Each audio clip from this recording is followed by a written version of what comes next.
Hi, my name is John Vallali, Research Director for IDC Energy Insights. This IDC iView examines the need for, benefits of, asset performance management systems for energy, water, and industrial companies. It also profiles cloud-based analytics APM platform from Atonix Digital for asset data management, analysis, visualization, and informed decision-making. The goal of APM systems is to ensure the best availability of assets related to market demand by providing effective optimization of and maximum output from an organization's assets.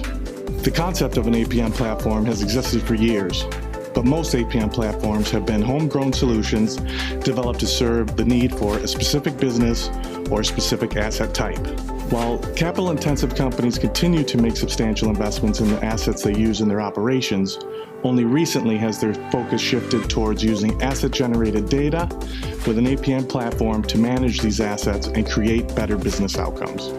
The recent interest in APM shown by the energy and manufacturing sectors has been driven by the need to gather and analyze historical data and real-time data for an asset or fleet of assets, with the goal of limiting downtime, driving smarter business decisions, and increasing an asset's return on investment.